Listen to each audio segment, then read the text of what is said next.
Okay, I'm going to give you some quick advice on the 4 exam questions that comprise this end of topics assessment. I'm going to start with question 1, which is asking you to do 2 things: to describe and explain the changing river levels on a river. And this is the river Nene. And the date it gives you is the 29th to the 30th of April. So let's have a quick little look at the flood hydrograph that goes with this question. So here we have the line that shows us the changing river levels across a 48-hour period. We can see the river rising and falling, and we can see using the right-hand axis, we can actually see how much it's rising and falling. We can then see a rain event that occurs near the beginning of this period of time, and we can see how much rain falls each hour using the left-hand axis.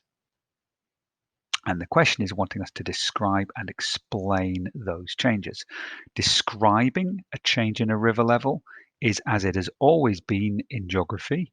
When you describe something using a graph, you must just say what you see. So you must pick up patterns of change along with overall trends, referring to times and giving amounts, as well as telling me whether those changes are rapid or quick or slow. Okay. And of your 8 marks, at least 5 of them can come from a good descriptive account of the changes. If you want to get the 8, which is the difference between a C and an A, you've then got to try to offer reasons for those changing river levels. Now, clearly, there is a relationship between the rain and the river levels, and you have to think about lag times and all of those factors. However, that will only give you 1 mark of the available marks for explaining. You must then refer to a range of other possible points that could explain why this river rises when it rises after the rain starts and why it falls when it falls.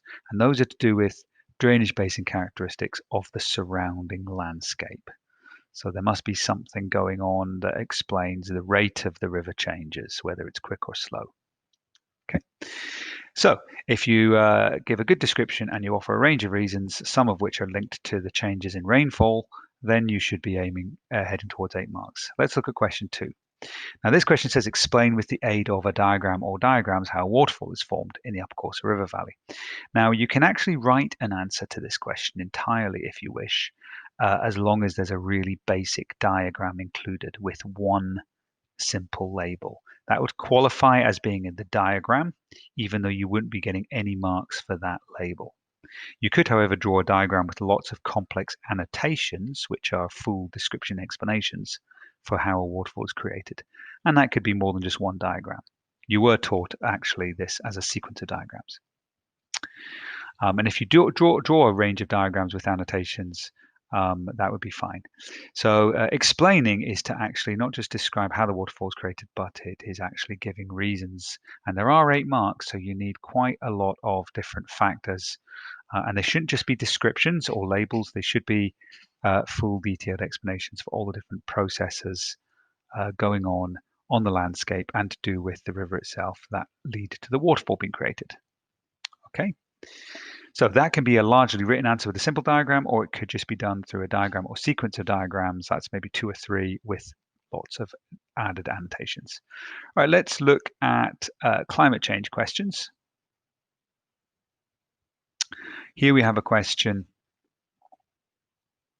number 3, 2019, and you're being asked to explain the physical factors that contribute to global climate change. So physical factors refer to natural factors. And climate change isn't global warming. Climate change is just the climate changing. Now that could be warming or cooling. So you need to identify a range of factors and then give full detailed explanations how these factors that you've spotted could contribute to a change in climate. Okay, it doesn't need to be 8 factors because some factors can cause climate changes in a number of different ways. And also, if you give a lot of detail for a particular factor, you offer additional information for one of the factors you're discussing, you could be picking up more than 1 mark for that explanation. Final question, question 4. Discuss the possible impacts of global climate change. So this is impacts. This is the same as saying the effects. So how is global climate change affecting our planet?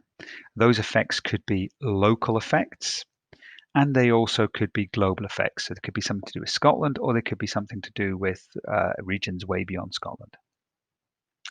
The key, though, is that you can name some areas, be specific in your evidence. So if you have a good described impact and you link it to a particular location or species or something going on the planet and give some specific examples to support your points, you will score more than 1 point for every point you make if you are supporting it with actual evidence and examples. Okay, and that is also an 8-mark question. So go ahead, answer each one. You do not need to answer them in the order that they appear in the exam. You can do them out of sequence.